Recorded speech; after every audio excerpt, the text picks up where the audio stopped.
it is 6:01, so we will call to order the school board work session for Yellowknife City Schools for Monday, March 24th. We'll start with the Pledge of Allegiance. Pledge allegiance to the flag of the United States of America and to the republic for which it stands, one nation, under God, indivisible, with liberty and justice for all. We'll start with roll call. Start with Director Richter. Matt Semple. Jeremy LeBlanc. Sonia Peterson. Laurel Christensen. Amanda Lacey. Ron Winter. And then, looking over the agenda tonight, we have approval of the agenda. Motion for approval of the agenda. I'll make a motion to approve tonight's agenda. Is there a second? Second by Semple. Favor, signify by saying Aye. Opposed, no. Great. And then, if we could, there's a lot of different people in the room tonight, so we'll start with a presentation of our guests. Yeah, so if you folks want to introduce yourself, we'll start up here, and then we'll go all the way around. We can start with Preston. We'll start here. Preston Early with R.A. Morton. We're here basically as part of the facilities analysis and recommendations and surveys and all the good stuff that we'll be chatting about here in a minute. Hi, everybody. Darren Sievers with School Perceptions. We're the company that wrote and launched and compiled the data for the survey, and I'll be providing the summary report tonight that the board will need to consider for a potential ballot resolution. Jim Wilson with Wendell Architecture. We were also part of the facilities team. Kayla Sharkey, school life over at RCW, but I was on the facilities committee or focus group last fall. I'm Kate Hagan, position assistant at Air Grant Health here, and I was also on the focus group. Crystal Lennigan, I worked in the high school office, community member. Erin was also on the focus group. She does a lot of our communications. Jeremy Wilcox, finance director for the school. All right, welcome everybody. It's a pleasure to have everybody here. Okay, so appreciate everybody showing up. So if there's questions and or anything, we have experts here. Now's a great time to ask. Pretty open forum for everybody here. So major goals of our meeting tonight. Number one is to review the survey. Darren will go through that. We're going to talk generally about next steps and what our next steps would be.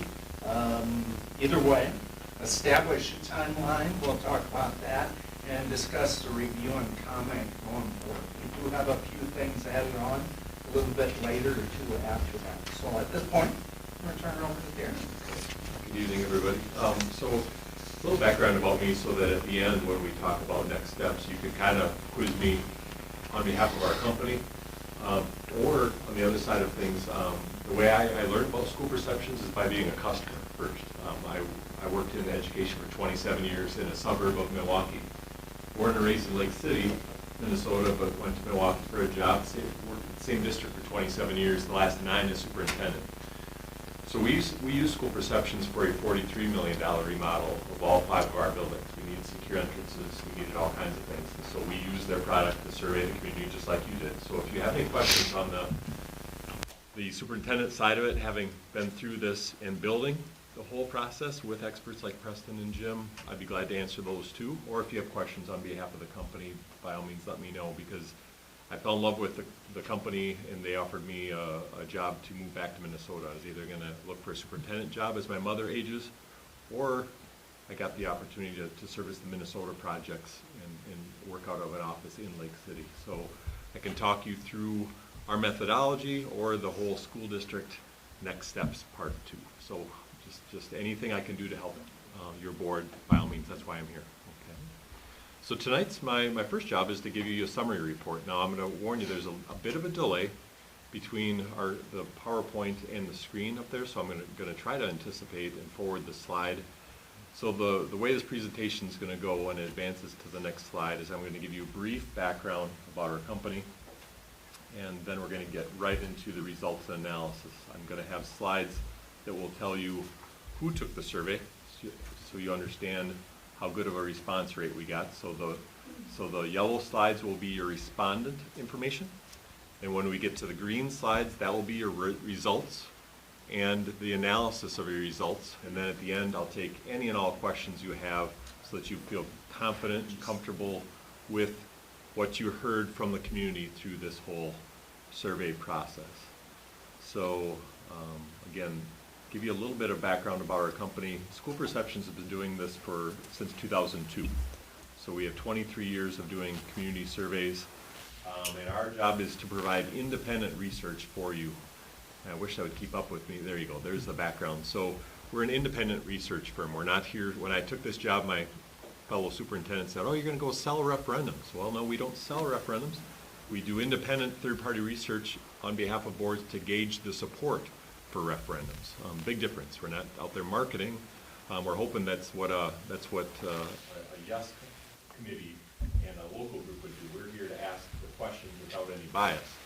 I will tell you, our survey is more of an interactive newsletter, as you know.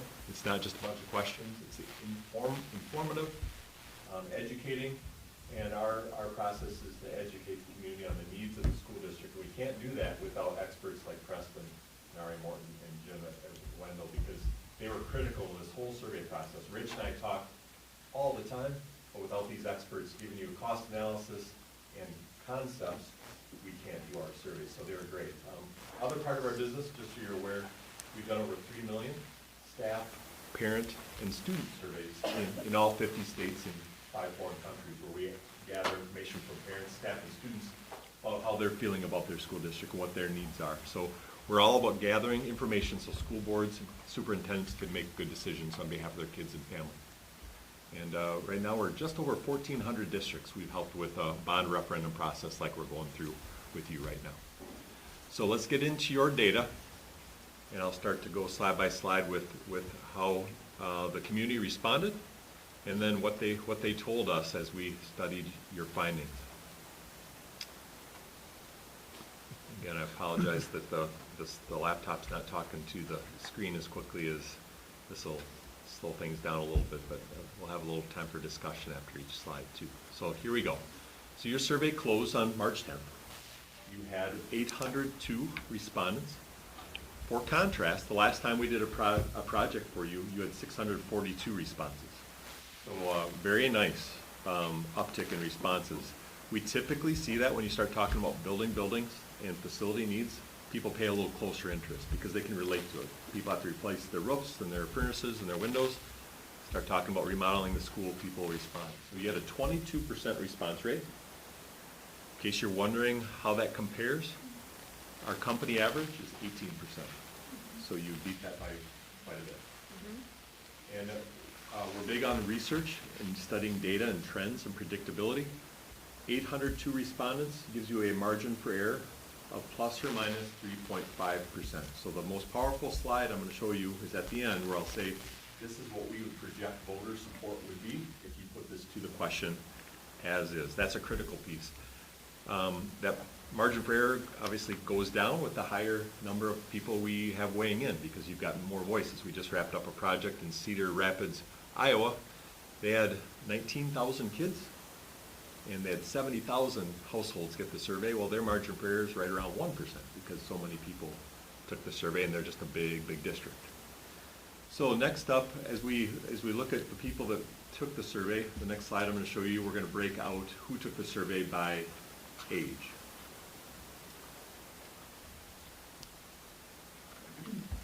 All right, so of the survey takers, of those 802, 32% were senior citizens. No surprise, this may surprise you, but that's almost always the largest respondent group. That's because they're very sensitive to any new taxes because they're on a fixed income and they're retired. We want that to be the largest group because we need to know what they're thinking. Second largest group was 35 to 44-year-olds. That is also very typical because those are some of your prime parenting years. And we want parents to weigh in and be paying attention to what we're thinking about. So this is a very typical distribution of ages. Next slide, we will break out how many were residents and how many were non-residents. So 92% of the survey takers said that they are residents of the district. 7% said they were not residents, and 1% weren't really sure if they're in the district or not in the district. So you may say, well, how could a non-resident, there's the slide it caught up to me, so how could 7% be non-residents? Well, there's a combination of things.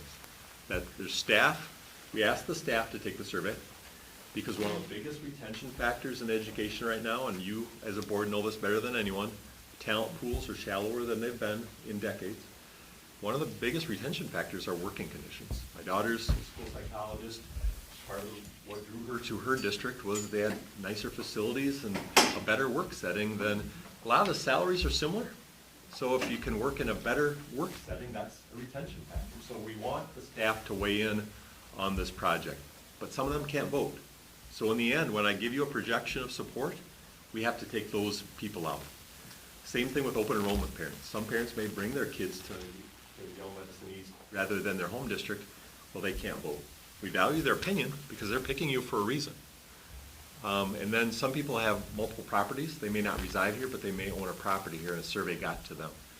They can't vote. We're not going to count them. We're only going to count the 92% that can vote on behalf of this ballot question if you put it on the ballot in August. That's the timeline that we're on, is you'd be able to put it on a ballot question in August. We'll talk at the end about what your thoughts are on that. So the next slide, when it loads, is municipalities. Many municipalities and townships in your school district. You don't have the record, though. I think we just wrapped up a project in Minnewaska, and I think they had 27 municipalities in there, so you're a little bit behind them. But the reason we studied this, and I found this very useful in my district back in 2016 when we did our survey, sometimes there's a competing tax interest. Maybe a township's trying to build a new fire hall or an ambulance center or something else that's already taxing the taxpayers. So maybe they're less likely to vote yes to a school question because they just voted yes on something else, and that's about all they can afford. Don't know that there's any of that going on from talking to Rich. It doesn't sound like there's any competing interests in your district, but it allows us to go to those town hall meetings and talk to those people specifically if there were a competing interest. We had this in Portage, Wisconsin, where they just built an $11 million ambulance center and allocated money for 7 full-time EMTs, and then the city and the school district were talking about an $18 million pool complex. Well, you've got competing tax interests. So the economy's not great, and so we try to account for all those things for you. Next slide gives you a percentage of survey takers that were employees and percent that were parents. This is going to be the most impactful slide for you to understand so that when we study the results, we're all on the same page. So first of all, the chart to the left. 13% of the 802 survey takers were employees of the school district. Very good that they're highly engaged, but when we project voter support, you may be surprised to realize that less than 1% of voters in the district are employees. So while we want the employees to have a voice on whether they like the ideas being floated for remodeling the schools, they don't really move the needles at the polls because there's not many of them. Okay? Parents were 32% of survey takers. We studied your census data. About 25% of your residents are parents. So parents are overrepresented in the data as well, which is a good thing. We want to know how they're feeling, but at the end, when I show you our projection of support, we have to redistribute it. We can't have it be 32%. We need to take it down to 25% if we're going to give you an accurate vote, because only 25% of voters are parents. We have to project who could actually show up at the polls and vote yes or no. If that makes sense. So we'll weight the respondents accordingly. We'll weight staff at about 0.8%. Basically, they don't move the percent at all. Parents will weight them at 25% as we give you a projection of how likely this will pass. That's our whole job at the end. At the end, we're just trying to figure out, will this pass or not if you put it on the ballot? All right, next slide is a very important one, particularly for Rich and his district office team, but for you as a board to understand as well. The question we asked survey takers is, how do you like to receive school district information? And we broke it up by 2 different populations because parents have a very different way of communicating and wanting to be communicated with than non-parents, non-staff. So if you look at this slide, Parents, as I said, are 25% of your community. They're the light blue bar. Well, their favorite way of being communicated with, no surprise, is email. They're busy, they're chasing their kids around to different activities, they're working, so they want an email. And then to a lesser extent, they would like social media. They'd like to click on the website. Good stuff on the website, by the way, whoever's in charge of that, really nicely informative website. Very impressed.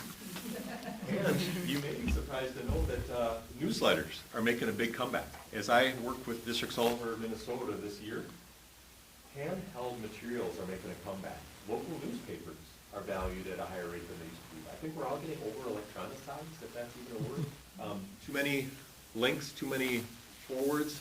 People just want to grip something, and 30% of your survey takers filled it out by hand and mailed it back to our headquarters, so we have to do it for you, because they like the idea of filling it out by hand, and be able to sip a cup of coffee and consider what you're asking of them.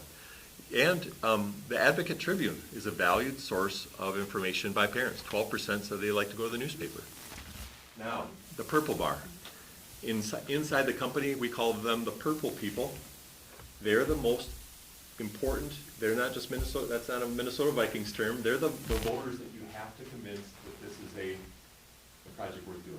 75% of your community doesn't work for you and doesn't have kids in the system, yet they need to be willing to remodel the schools.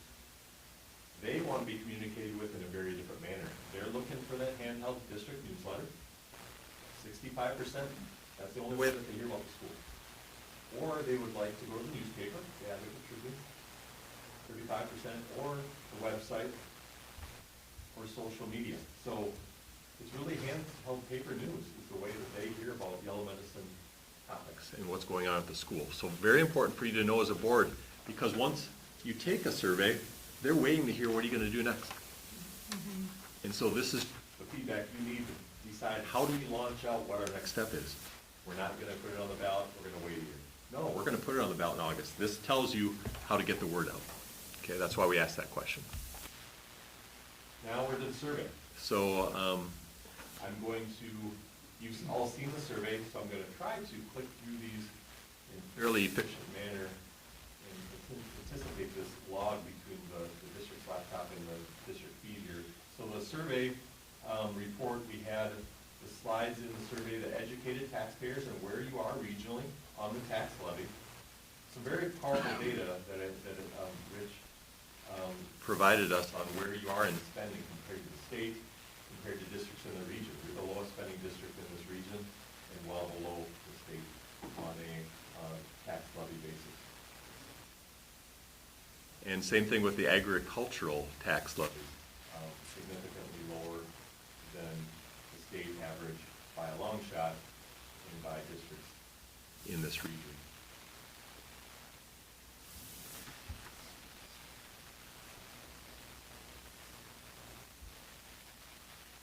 And I'm going to just click it ahead so we can get up to the stuff that you're really waiting to hear.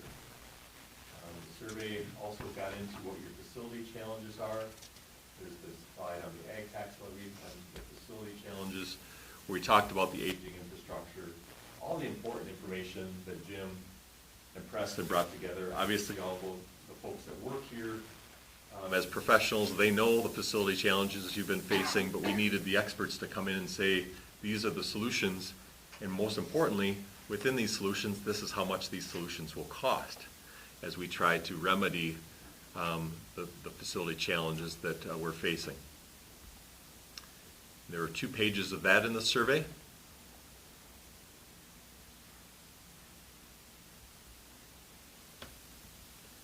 And then the next paragraph is going to give you your first set of results. So we asked the kind of the open-ended question. We didn't attach any money to this question. We said, should the district explore a bond referendum to address the facility challenges outlined above? We asked this question on purpose. Because if we hear no to this before we talk about any cost, then we know just to pause and just wait for another time. And it doesn't happen often, but I have had a couple of Minnesota projects most recently where they're just saying, we just don't have the appetite for doing anything. Well, you have very good data here. So 91% of staff were in favor of, and those that can vote said, yeah, we've got to do something.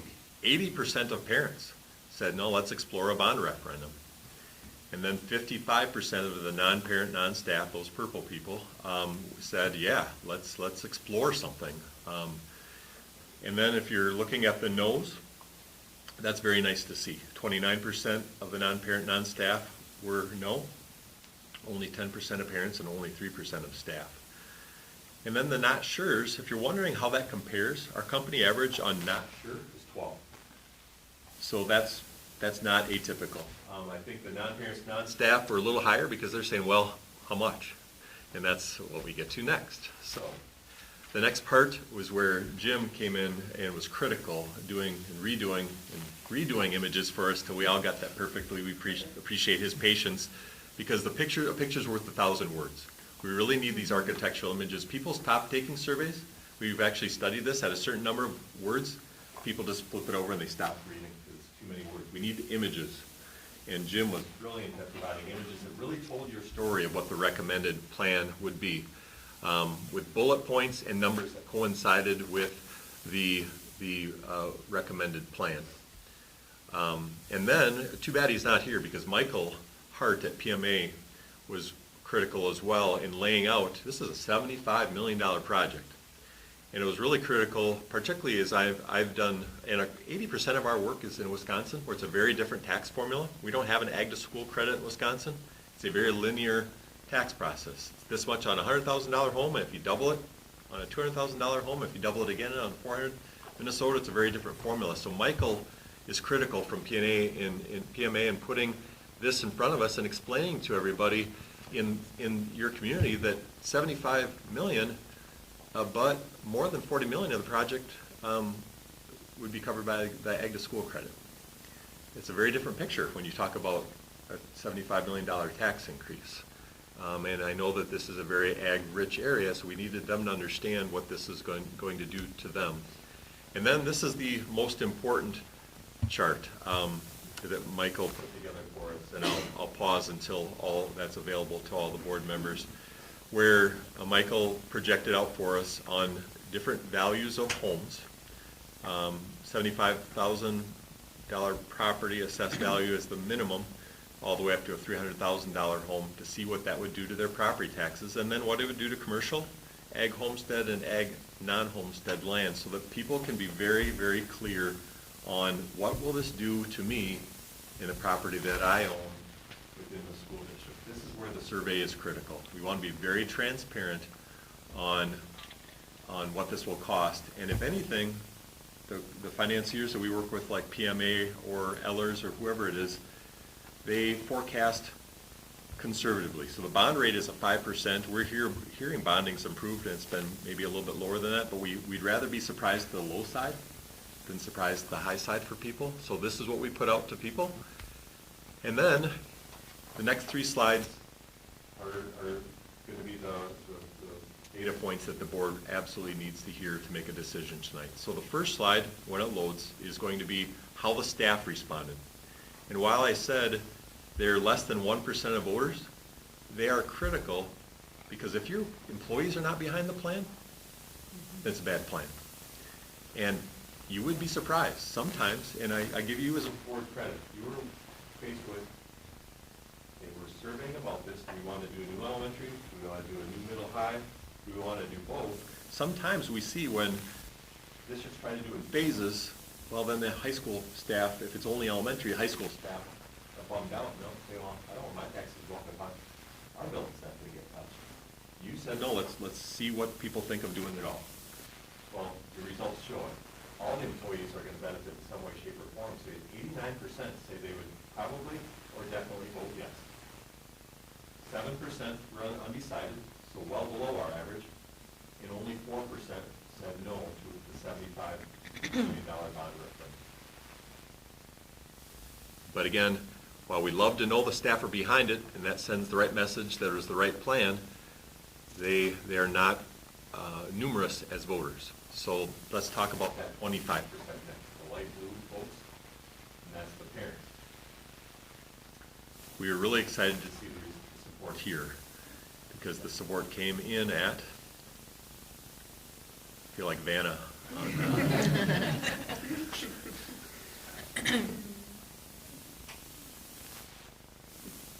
never had this happen with the projecting service before, but this is okay. We'll stare at these a little bit, so. Try and take it over myself. You could, if you could, Rich, that'd be okay, because some of these, they may want to go back and forth. Maybe it's easier to say, Rich, will you back to you? Okay, so here's what the parents said. 79% said yes. Okay, Rich is going to take it over. Good stuff. Let's just do that. All right. Can you click into the full view?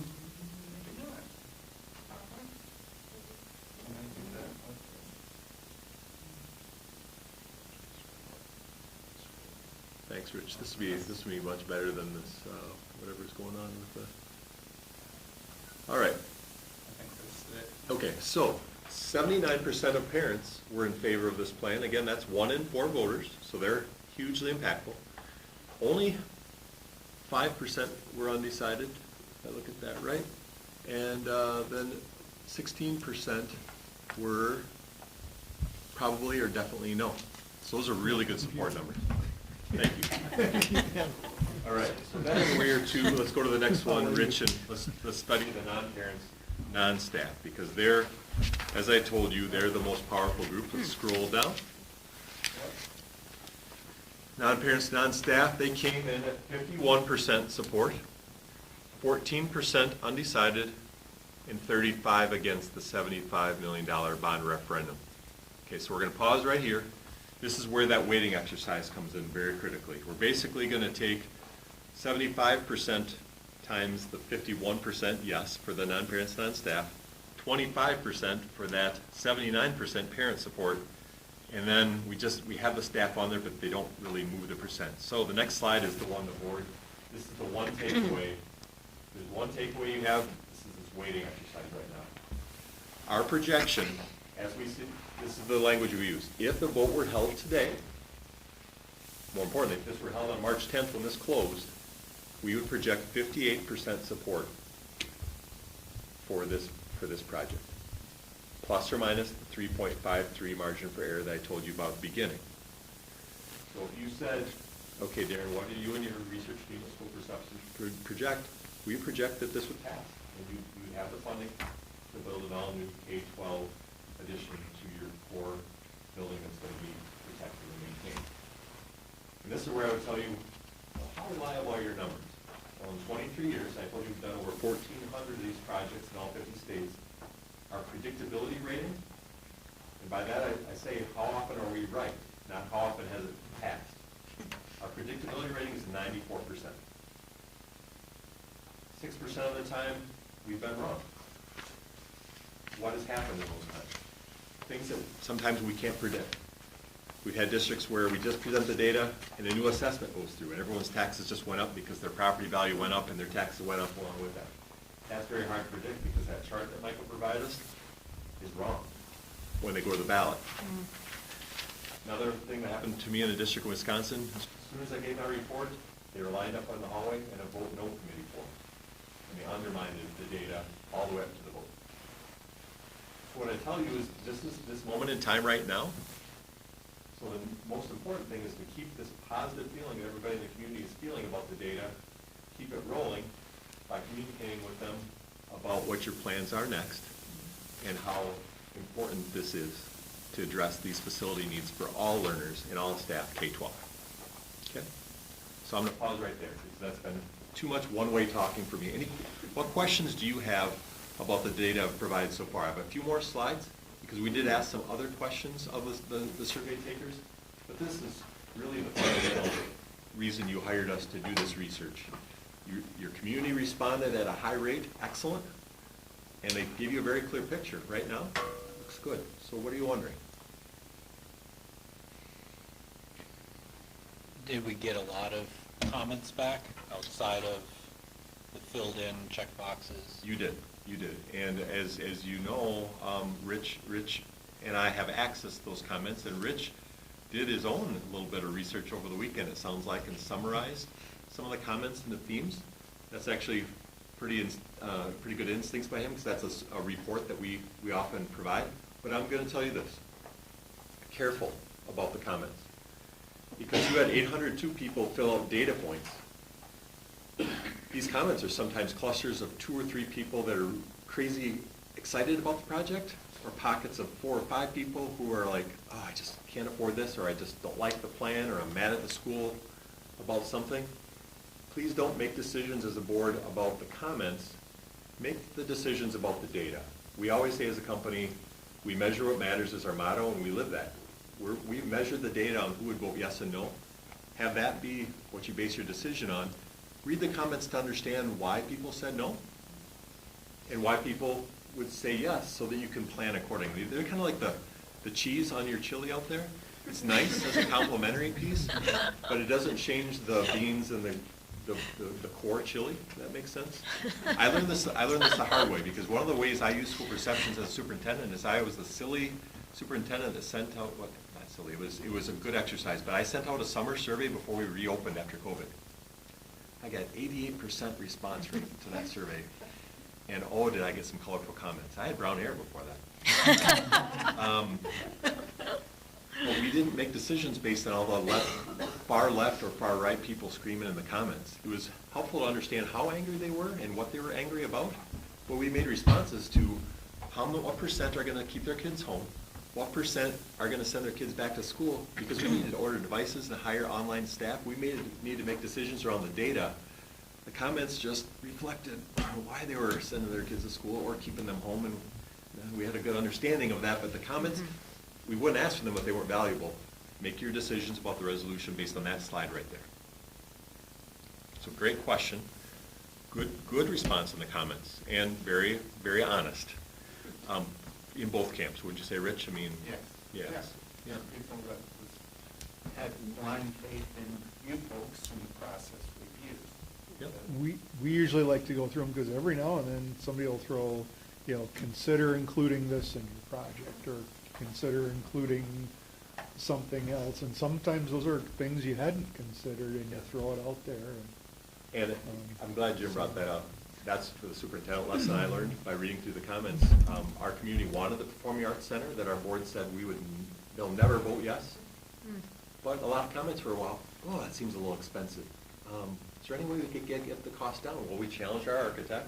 He took the balcony off and made it stadium style. He saved $1.5 million. So saving $1.5 million on the PAC probably got it to pass, or save the taxpayers $1.5 million on their taxes for a balcony that they didn't want. So the comments add some perspective, but they don't decide if you're going to go or not go. Percentages decide if you're going to go or not. Right. So, yeah. Help guide the conversation in the future. We want a yes committee. Well, what do we need to address that was negative? Yeah. Right? What do we need to address that people don't understand? And Rich already has summarized those themes for you, which is cool, because that will tell you the frequency of why I vote yes or why they would vote no. And those are the themes that you need to address, because they're more than one person. Some people just write a whole book. Well, that's one. You want to go with the clusters of no's and the clusters of yes and build on both of those and address both of those. So, great. Okay, next slide. We don't like to just ask for feedback on facilities or an increase on taxes. We like to do some other things. We like to ask, if you said no, why? Well, no surprise. This was not a small ask for a little community. Tax impact was the number one reason people said no, or they just felt like the cost was too expensive. And sadly, that's just the cost of building right now. A little side note for you, my district, the year I started in 1995, they built a brand new middle school, and it was $8 million. By the time that I stepped down and moved back to Minnesota, that same middle school was $68 million to build the exact same facility. That's how much things went up in 27 years of working in that district. And that's just what the price of labor and materials. Other things, they weren't in favor of the new elementary school, or they weren't in favor of a new high school. Look at how close those numbers are, 49% one, 40. So you didn't split, you were very brilliant to just put it all together, because you've got the community split. One was against one was against the other. Well, this solves everything for everybody. So, and then to a lesser extent, some of the other reasons. Rich, let's go ahead to the next slide. And then as we interact with your community, we do like to give you as a board and district leaders feedback on how things are going in the district. We don't just want it to be a, would you support a tax increase? This is a good opportunity to get feedback on how things are going. A, how do they like to be communicated with? We talked about that. And B, how are we doing in delivering a high-quality education? How are we doing in keeping the public informed? How are we doing in managing funds? And then how are we doing as far as having the community be prideful of their schools and building pride? So the scale we use, on the scale of 1, 4 to 4 great, true median is 2.5, which we would consider average. So we want to see as many scores above 2.5 as possible.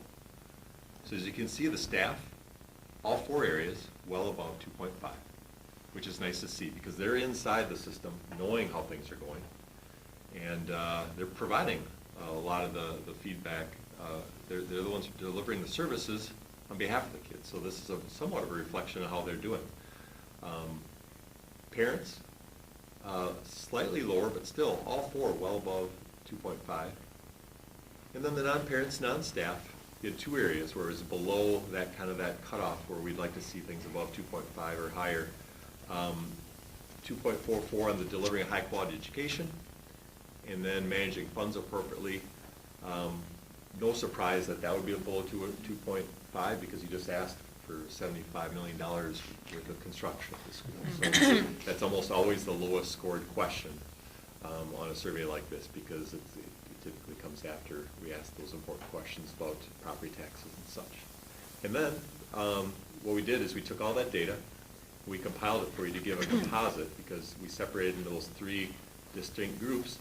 So we thought you'd enjoy seeing the percentages, the percent of all survey takers that gave you a 3 or a 4 on delivering a high quality education, and then what that resulted in for an average score, keeping the public informed. And honestly, communication has become a full-time job. I think that everyone got so used to daily communication during COVID. It was very hard to keep up that pace post-COVID because we're back to business as usual.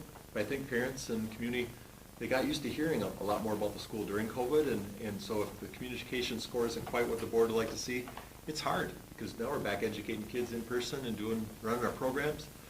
But now you know how they want to hear from you. They want a newsletter. They would really like something sent to them on a regular basis. Managing funds appropriately when all people are taken into account about 2.5, which is nice to see, as well as community pride. And then our closing question. On every survey we give, the closing question, we say on a scale of 0 to 10, how likely would you be to recommend the school district to a friend or family member? For me, whether I was elementary principal or high school principal or then my last 9 years as superintendent, to me that was the greatest compliment we could get is to have people say, you should send your kids there. That's a good place, filled with good people, and they provide a great education. So your score came in at a 5.88, which is above neutral. What was a little bit different about yours, that's one of the higher neutral scores I've ever reported. 1 in 4 survey takers didn't give you above average or below average. They just Minnesota nice, right in the middle. Give you a 5. Which is not a bad thing, but it doesn't help your average. What we tend to look for is to try to understand, are there pockets of people that are extremely unhappy, and the 7% at that 0 isn't maybe what we would want it to be, but some of that also could be because they're feeling like the facilities need to be addressed, because again, this doesn't necessarily align with, we've studied this, and this score almost always is a predictor on whether they vote yes or no. Typically, to see a 58% support like that, we have a full-time research guy, and he said you normally have to be around a 7 to a 7.5 average score to have a voter support of 58% in that range like you were seeing on your voter support. So there's a pretty close correlation to how they rate you on this to whether they would vote yes on a referendum, and that's not quite the case here. So I think some of those folks are saying, hey, we need to address the facilities because things as it is right now are not what we'd like it to be. So I think your folks in this community understand it's time to address the facilities. So again, that's my report for you tonight, and I'm an open book on anything you're wondering about trends, our process, what to do next. Like I said, Rich was critical, being a voice on behalf of the board in this process, and I worked on a few projects with Preston. He does great work on the whole needs side, and then with the planning for the future and designing solutions. Jim was a great help to us too. So I couldn't have done this without them.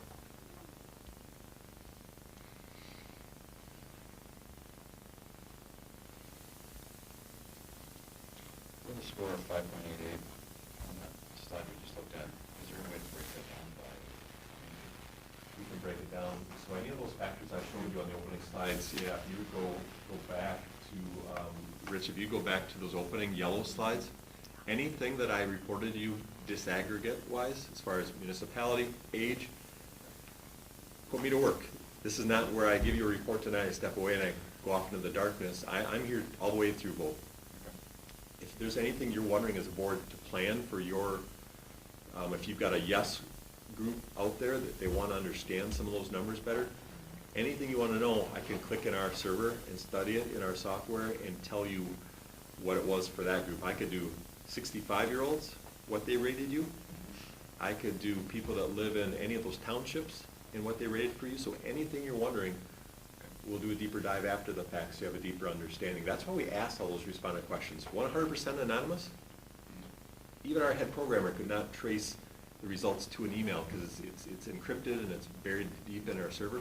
But ages, municipalities, parent, non-parent, any of those factors you want to know that'll help you better understand who said what about any question on the survey, I'll report that back to you.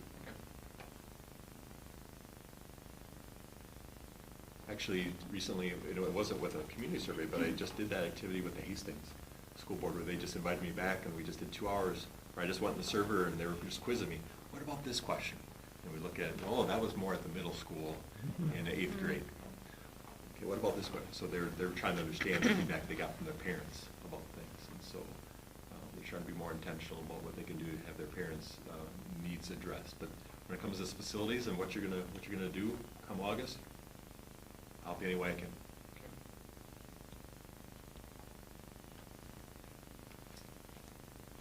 Any other questions on the survey? I just wanted to say, we did hear from a lot of community members, just talking to them, and they thought this was a very easy survey to take. They were very impressed with the survey, how easy and how fast it was, and they were thinking they were gonna have to spend a lot of time on it, and how it was just a few questions, and it was super easy, so thank you for that. Well, and thanks for the feedback. We Yeah. have a company meeting every Tuesday at 10.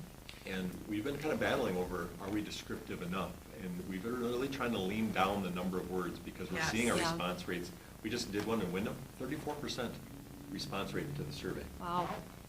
So people are reading them, particularly if Yeah. it's something they can digest in a couple of minutes and get to the point. Exactly, Get to the like, point. they don't wanna spend, hours on this. It's like, just ask me the questions, I can be done with this in 5 minutes and move on.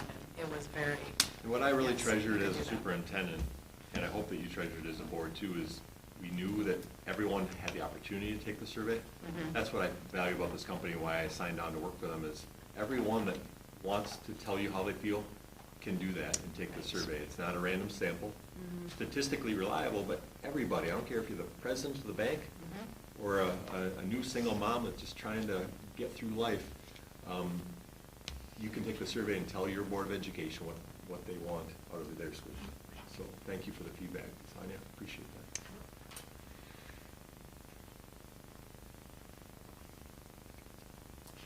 Make sure I give everybody enough wait time in case they have questions. Don't take for granted the support, I know you don't, but I would tell you that, so Rob is a former social studies teacher that works on these projects with me, but he got his PhD in referendum passage rates. So he studied like 2 decades of referendums and studied trends and why they pass and why they don't.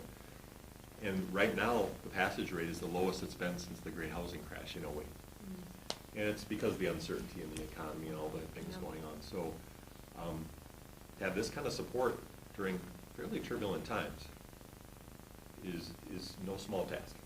Let's just say that. We've done some projects in some neighboring districts, and we've had boards just say, not right now, because the data doesn't support it. But you can't coast. No, thanks. Jim makes a good point. Yeah. What do you mean by that? We see the biggest correlation to passage is having active community member support. So it needs to be, the information needs to be out there. We know districts that their philosophy is, well, we're just gonna keep it under the radar and No. those tend not to go as No, well in my agreed. experience. And in a small town. I mean, Yeah. you need to make it, everybody needs to get involved. And be very intentional about just telling them what you learned from the survey. Yeah. Because that sends a really respectful message about, you took the survey, we studied the results with the company that wrote the survey, this is what you told us. You told us this is what you wanted. This PowerPoint's your property now. I did 7 community listening sessions. I went to each of the 5 buildings, because we're a 5-building district, about 3,500 kids. Went to the local Rotary, went to the village hall, where most of the populace, and was very strategic about getting that PowerPoint in front of people and saying, this is what the survey, this is what we learned in the survey. You're not even amping up the vote yes thing just yet. That's actually, as a board, you can't do that. You can't be the vote yes group. You have to be nonpartisan, but a group of parents can do that for you. But you can at least go back to them and say, thanks for taking the survey at such a high rate. This is what we learned, and this is what we intend to do, because this is what you told us you'd like to see from us. As So- was mentioned earlier, having the staff agree that the project's the right project and can, they're pretty high influencers, even though they're a small percentage. It doesn't take too long for a few people that aren't in favor of it, that don't like the plan, to spread that news. So Yeah. a good plan with good staff support really goes a long way. Rich, could you show that 0 to 10 slide again that Jamie was asking about? Because there's one point that I just thought of that feeds off of what Preston was just saying. Yes, they're more likely to stop the teachers in the dairy aisle at the grocery store than they are Rich to ask about the survey, just because they're a little bit more reachable, and, well, that's the superintendent. But I'll also tell you, 8, 9s, and 10s are critical too, and that's not just staff. The 34% of folks that gave you an 8, 9, or a 10 rating, we studied them. They're not just happy with the district, they're your cheerleaders. They're the ones that, when they're rolling the garbage cart to the curb for garbage and recycling day, and they see their neighbor, they say, hey, you're gonna vote yes, right? Because the school really needs that. They're your cheerleaders. They're more inclined to join a vote yes group, but they're more inclined just to tell people at card club on Saturday night or at church, that project really needs to go through. That school is falling down. We just got to really replace some of those wings. So that's where that data is very helpful to you too, is those 8, 9s, and 10s. And that's 34% of the survey takers fell into that range, where they think you're doing a great job, and they're going to advocate whatever you decide to do.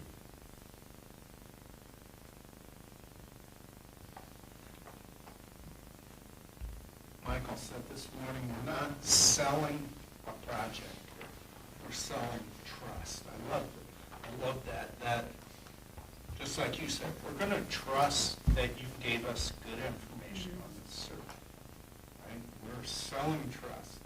And when we talk about trust, is the school board responsible with their money? Is this a good spend of taxpayers? We all, not just as a school board, we all weigh in on that. Is this a good use of our funds? And is this a good investment in our community? Those are the things that we're selling to people. Yes or no? And that's what we've also saw in trends as we continue to discuss next steps, is the dollar amount has to be that 75 million. If something happens, I'm not saying he can do this, but if Preston and Jim were to come back and say, I think we can get it down to 73.8, sure, wonderful. But if something were to go up to not setting them up, but if it's 76, and Preston's been on projects with me where the dollar amount went up a little bit, the survey was on 75, and so you'd want to cut back on scope. If something changed, 75 is the number you tested. We've had districts where it failed just by changing it by $1 million. Like, well, they were supportive, let's just squeeze another $1 million or $2 million. No. You have to stick to what you surveyed about, or else you're moving the target on people, and then they get angry. Then they get upset. That's what This is I asking for a said lot this already. morning, the cap is 70. Yeah, it just has to be. That's the cap. There's a neighboring district down by me where I was working at our school district, and they changed the dollar amount, and it failed. And then they came back later and asked for the original amount, and it failed. And then they came back a year later and asked for half the amount, and it still failed, because people were so angry. Well, you surveyed, and then you changed the dollar amount. Can we trust you? So Yep. let's, and you the aspirin all in K-12. So Michael, that's great advice too. You know, he talked about the volatility right now. We are a little volatile, not just interest rates, the price of raw materials, the price of labor is a little volatile. But remember, when the interest rate's a little bit higher, if we were to go out and it were to be approved, and we got the 75 million, the interest rate we may be paying a little bit more for, but we're also going to gain some interest as a result of that. Right? So that 75 million may not be the actual proceeds we have to work with. But you would borrow 75 million if that's, whatever number you set, that's what you borrow. And we've been talking about the 75 as a round number, and it's close to that, or at least estimated close to that, but we're confident that, I mean, we know that's the cap, and it might be somewhere slightly less. I personally, and I don't know, maybe it's only my own psychology, but I gravitate toward a number that isn't so round. You know, whatever, 79,850 sounds like, yeah, we actually, and it did the, you know, we put exactly what the number that we estimated it out to be. So just for reference, my spreadsheet adds up to 74,934,000. So we should go with that number. And no sense. Yeah.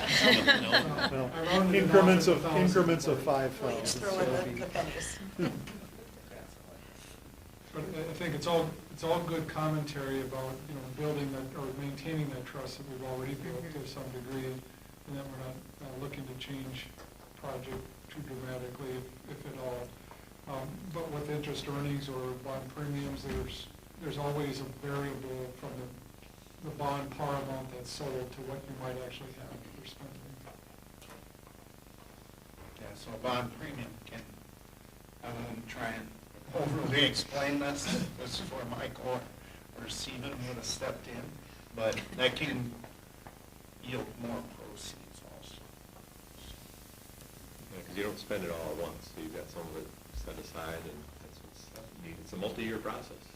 Yeah, well, and that was the way it's designed. He designed it so we could phase it in, because we got no place else to put the kiddos. Right.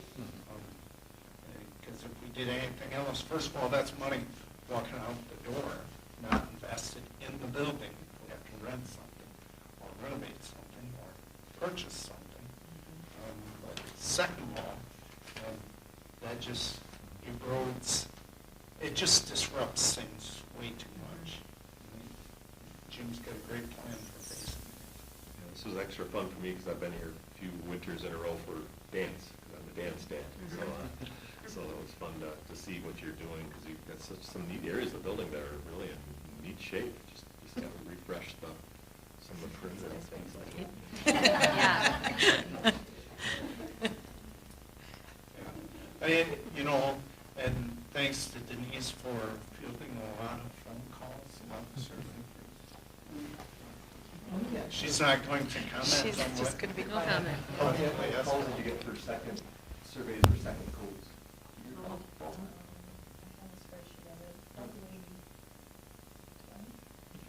Okay. There's a day where we mailed 2 surveys to every house, and we tracked it, only one would come back, and you're paying double the mailing, double the paper, the printing, and all that. So we went to one and said, if you want a second survey or a second code to do electronically, generally about 15 to 20, so it's held up. Yeah. Typically, one head of household takes a survey, and they speak on behalf of the family. Yeah, we did have some that were very deliberate. We don't agree on. That's why we sent an extra 100 paper and an extra 100 codes, just in case there's that. That's always more than enough. All right. I'm not here to extend your meeting, but this is a big decision you're making here, so I want to make sure that I'm thorough in meeting your needs. So let's talk a little bit about review and comment. That's kind of our next big bigger hurdle to bear. You know, depending upon what you folks kind of lead me to believe, because we would need that approved and ready to roll. Michael said, and I've asked him several times, April 14th would work as long as we turn it in on the 15th of April. That's what he said. So Turn what in, Rich? What do you? the review and Okay. comment. So there's a couple different things that have to get done. MDE has to review our plan, Okay. and maybe Jim can get more details than that. Yeah, it's basically, they've got a whole template. It starts off with general information about the district. So current enrollment and, well, current, a little bit of past enrollment and 5-year projection. We have to describe all the current facilities in terms of age, and then give a whole condition assessment, which is basically the deficiencies of the existing building, and then how the plan would address correcting those deficiencies. So it's kind of all laid out there.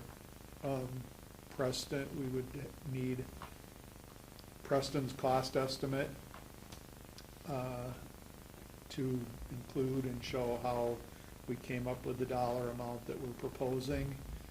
We need to give them our outline of the schedule, what we see as the phasing and the completion, and finally, then what the tax impact, basically the bond structure, how that overlays on top of any current debt that you might have, and what the tax impact would be.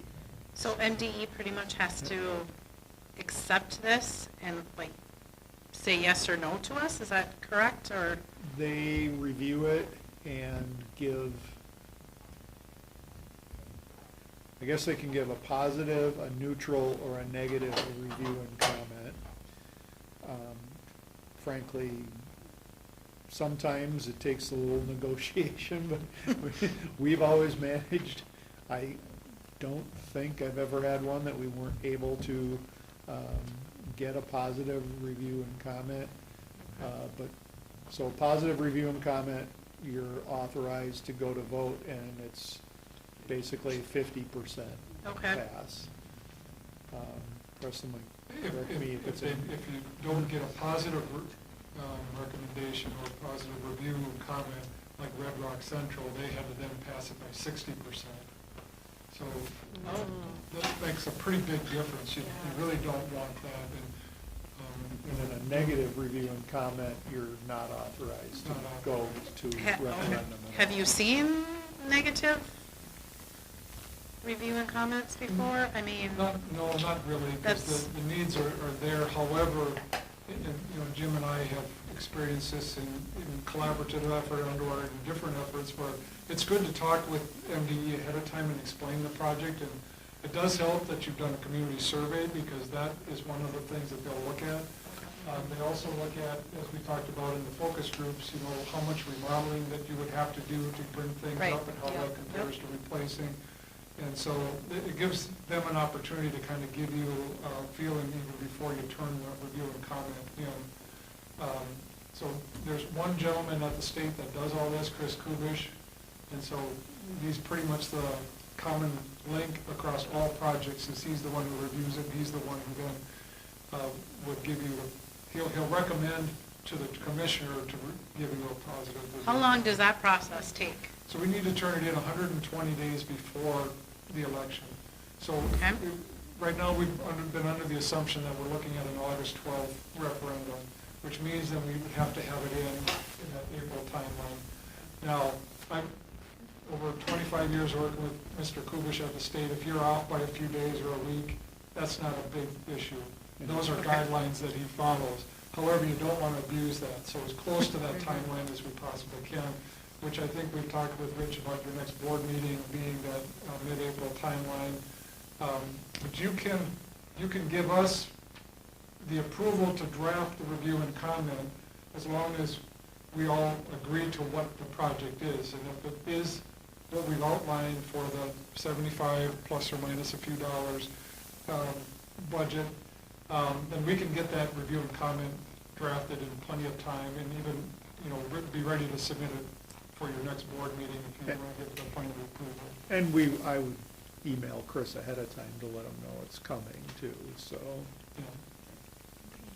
And it looks like they've got 60 days to respond from when they get that, so Well- we'd be in time to get their comment back prior to the March 20th deadline to call an election. Or that May 20th deadline to call. No. To do the review. No, you would need to call the election before you actually receive the review from the state. So they take longer than 60 days? No, but 60 days Yeah. from Oh, April June. puts Yeah, it out June. into June, and you need to call the election before that. Now, they didn't change the statute from 60 days. In fact, I rechecked it because I thought the statute changed, but the statute is still 60 days, but we've been told that we need to allow 90 days. So I'm not quite sure how that, So if we call the election before the review and comments back, and we get a negative review, Yeah. can we rescind the election? I was wondering that too. yes, you can change or what typically happens, what has happened, in my experience, if Chris has any concerns, he is going to either call me or probably more likely call Rich and say, I have these concerns. And I can think of one specific instance, New Ulm. He had the concern and called a meeting, and the superintendent and I went to MDE in St. Paul and walked through what his concerns were and what the conditions were, and we produced some more financial information primarily from the district on operating costs. His concern was that they would be increasing their operating costs on buildings that would, even if the bond passed, that it would throw their operating off, and we had to supply some financial information in that case that satisfied him, and we got the positive review. So, You know, I look at that process too. I haven't been down it, but one of my things when I talk to the facilities committee is we're going from, what was my big fat hairy number, what, 224,000 square feet here? We're actually reducing that. So that should reduce our operating costs. Just that for an example. I mean, we just have to think through that, or before we get to that meeting. Yeah. Yeah, I would say that it's interesting because it's not one of the things that has to be submitted as part of the review, but I would not be surprised if we get asked to submit a spreadsheet with the estimated operating cost differences from current, so.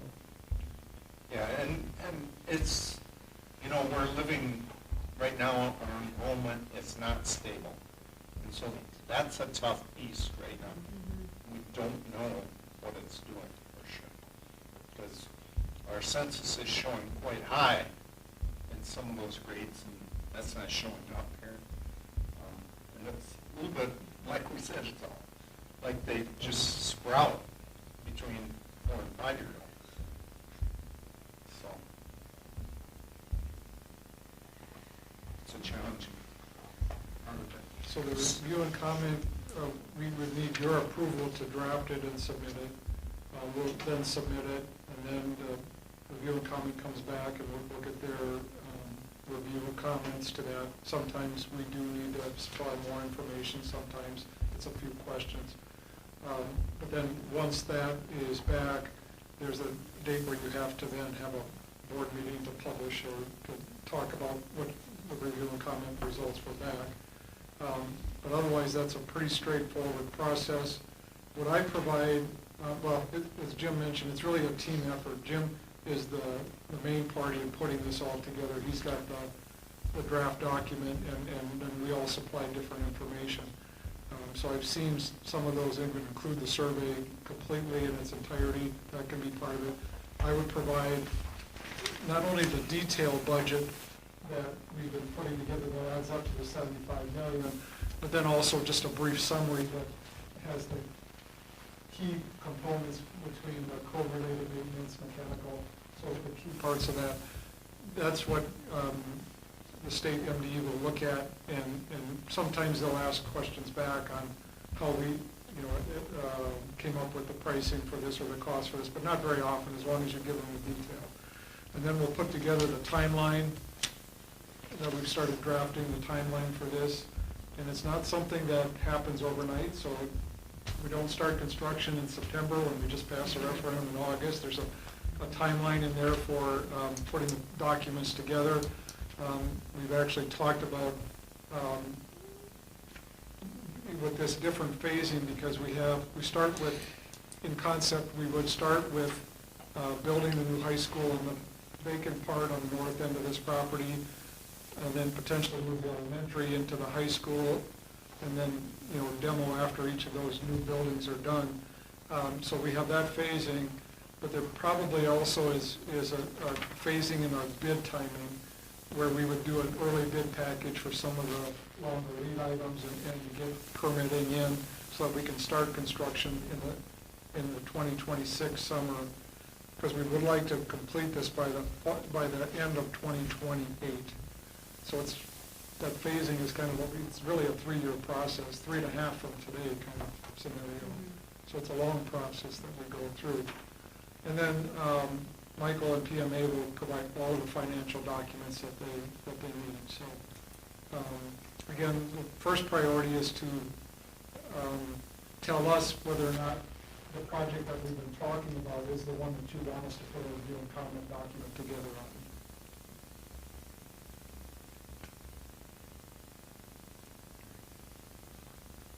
Questions? That's why this is kind of This like sounds session. like a silly question, so while we're waiting for this review of comment, like, the facilities group can start their whole, say yes campaign, correct?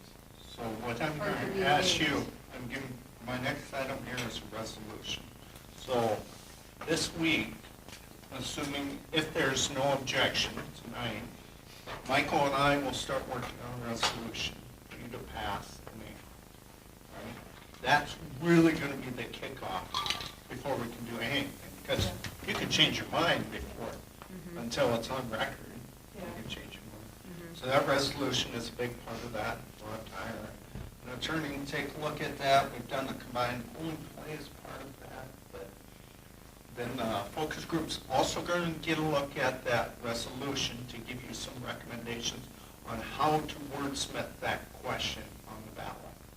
Because I think that's kind of, out here, people will read it. If it's one question, they're going to read it for detail and how you explain that on there. So once you do that, then I believe that's going to pass some people to step up. Part of the vote, yes. Just to backtrack a little, ideally, we have the resolution language to include in the review and comment that we submit. 'Cause, That's why we're doing it this week. yeah, we need to have that.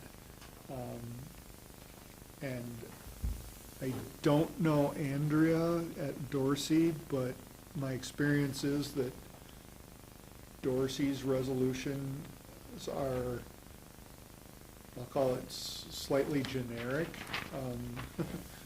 more generic. A couple of the other law firms like to literally outline just about everything that's included. I don't know necessarily how this one will get written, but that's. So I'm going to say, when Jim mentions generic, it does give an overview of the project, but it really is with the, kind of the last sentence is, and for betterment of school facilities, which is pretty open-ended. It gives a lot of, potential variable. But we won't get down to the deep, So some of the detail is that, like, we're not gonna say we're gonna buy 300 new lockers. You know, that's not what we're doing. We're just basically telling them that we would construct new components of a high school, new elementary. We would decommission or demo the oldest parts of the building, including the elementary, and keeping it, they'll probably say that they would be keeping it on this campus still at its one, something like that. That then highlights where that you can't then as a board say, well, you know what, I'm gonna take that 75 million going into town and build a new building. That wouldn't likely be allowed unless there were some, you know, circumstances that would allow that. So they want enough detail that they know what the project is and that you can't just willingly change it, but it doesn't have to be so detailed that you're locked into everything.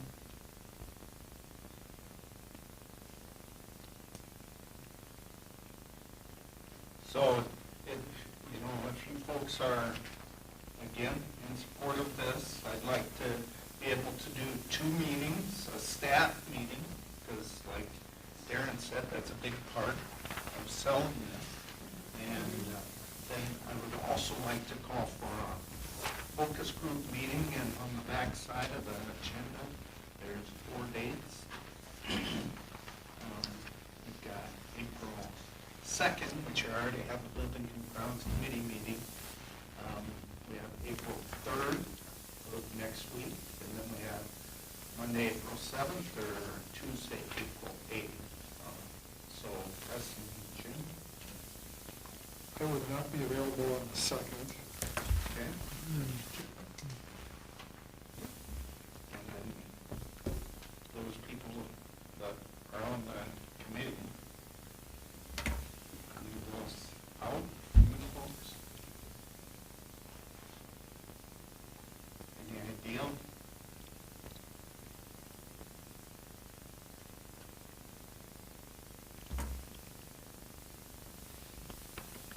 I'm good for all of them.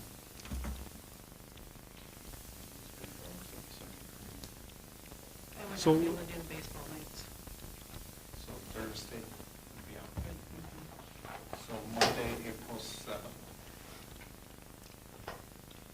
So are you asking what they, just, you're looking for me just at the staff or at any or all of the other ones? That's, so the April 2nd, I probably can run without you. Okay, because the 2nd I could be at. Okay. That would just be with just the staff here. I'm just going to review the survey. Sure. And I'm sure you could do it, but if you want me to zoom in from Lake City and Okay. project me, We can talk about I'd be glad to do that. The other thing too, Darren and I, we saw this at Mono Video. We're going to create a video to put that out. Yeah, good. Yeah. You can just, Watch it. it's kind of weird, I just zoom in my office by myself and record it, and then when I send the file to Rich, and he can just send out, put it on your website, and anyone that wasn't able to be here tonight or is curious, they can watch it. So, I was surprised, we did that for Kimball, where they're testing the 4-day week, they had like 325 views, so people actually do watch it. I think transparency and sharing as much information as we possibly can is the key Yeah. to this whole Agreed. Yeah.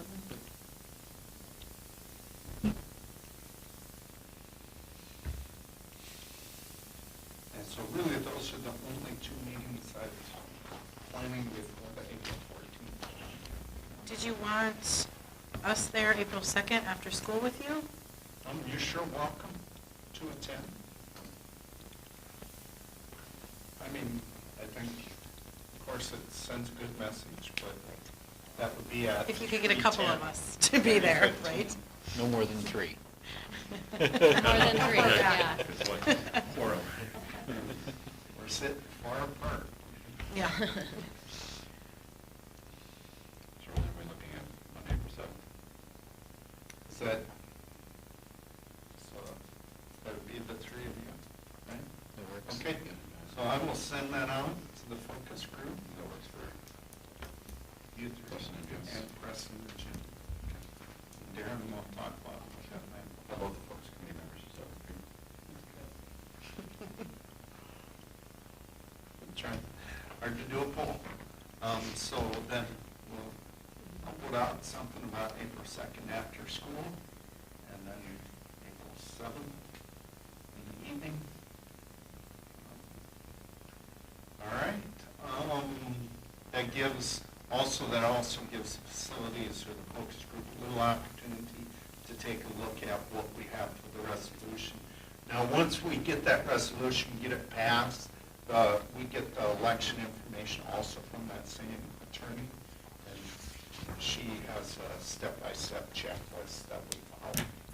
So Denise and I don't have to read completely through that book, even though I was trying this weekend. So. All right. And I believe that the amount is not to exceed 75 million. That's all we have right now. We'll talk about that with that focus group. And of course, you have the final say the following board meeting from the 7th. Okay? Other questions? One last item then on communications. So I did speak to Daler PR last week about some options for us to help us communicate. Crystal and Denise do a fantastic job, so if there's anything bad out there, it's from me. But Daler PR would help us with that process. When I looked at that information, and let me pull it up, about the different forms of communication people like. Am I going in the right direction? Yeah, it's Is it, also very early, about the 5th slide. Right. It's not scrolling. All right. going. It's not scrolling up there. Okay, so anyway, there you go.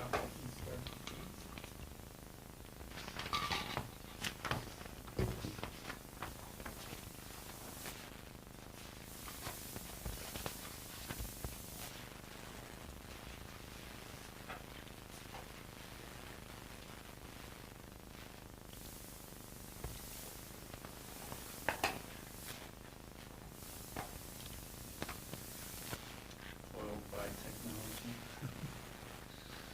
So, right there it is. Okay, you see the different areas that people need or prefer communication. Email, that's a piece of it, but you start to look at some of those other areas that's going to take some significant attention. So I shared with you some costs and stuff to approach Daler PR and provide us with some support in that. That is not free, as you can imagine. It costs some money, but this is what it's their specialty. Now, it's not, they would not be saying, vote yes. It's providing information. It's getting people out there to vote. It's making sure people are informed of what the survey said, of the condition of our current. We can't be biased at all. It would just be standard communication, newsletters, etc., and their help. Any interest in me trying to draft, knowing some of these big picture items? Any interest in me bringing a proposal back to our April board meeting? with some of Yes. that? Yeah. I think so. I think when I've talked to people out in the public, and they're kind of on the fence of, geez, why do you guys need this? And then we start talking about, the condition of the building, the plumbing, the space for the kids, the technology, and how it's not really efficient for what we need. And they're like, it's almost like they're starving for information. So I think that would help that much. Yeah. I think taking this and your summary of the questions and concerns, right? The negative and positive feedback that we got on the survey, just so we can make sure that our materials address the educational gaps amongst the community where if they said, well, we don't know about the facilities or we want to remodel, right, we can re-provide that information out that it's $30 million if we're looking at just maintaining versus 75. So, get some of that raw data out there. And most people I talked to, once we had those conversations, they were like, yes, absolutely, that makes sense. So if we can share those things, I think that would be important. And two, part of it is we will do town hall meetings. Mhm. And this person can help us craft the message to make sure we get their attention, so they Right. do understand. Yep. Mhm. Doesn't mean that they're gonna say yes to it, we just want them to have the information to make an informed decision. Right, Mhm. yeah. Rich, Rich, could you show the whole slide of voter support? There's one more point I want to make clear to the board, because post-COVID, we did change our weighting strategy. And I wanted to, keep going down, the one that had, would you vote yes to a $75 million question? Two more, right there. Okay, up one. One back. Up one. All right, so I want board to understand this piece too. The undecided, when we waited, we counted them as a no. There was a day before COVID where we tracked it, and we could count on about 1/3 of those undecideds moving to the side of yes. Post-COVID, we stopped using that formula where 1/3 of the undecideds came up to yes, and we just made them all no's. Because post-COVID, everyone was so mad and angry about the shutdown, that formula didn't hold up anymore. So that next slide, if you'd show it, we had to change the formula. We had to just say, either it's 0.25 yes, 0.75 yes. There was a time where we would pull in 1/3 of the undecideds, and then that number would have been 1/3 of that 14% of those non-parents, non-staff, another 4.33%. There's no predictability post-COVID and with this economy, so we're just going with no's and yeses. And the undecideds are no's right now in your formula. I think that's important for you to know. Yep.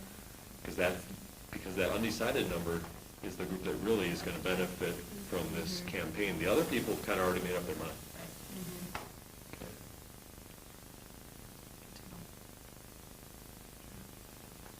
So I would be in support of you bringing back a proposal.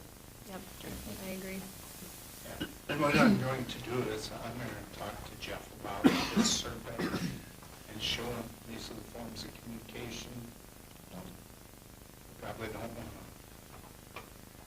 spend it all, but we do need to spend some of these. Mhm. And it will kind of focus, I call them Denise and Crystal to do a lot of this work, but it will help focus our efforts in those areas. Yep. Right. So then you're looking from us, we can't vote tonight because this is a work session, we're looking for consensus on direction to move forward. Is that correct? Correct. So, board members, would we be in favor of moving forward with preparing those documents to vote on April 14th? Yes. Yes. I mean, and if you have reservations, then you want me to approach some of your reservations and you're not comfortable right now, on a phone call away, right? A cup of coffee away.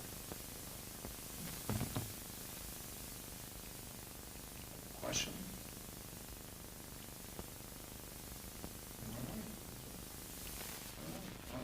Got some work tomorrow? Thank you. Thank you, folks, for Thank you tomorrow. very Yeah, much. thank you very much. Our next meeting's Monday, April 14th. Here in the boardroom or?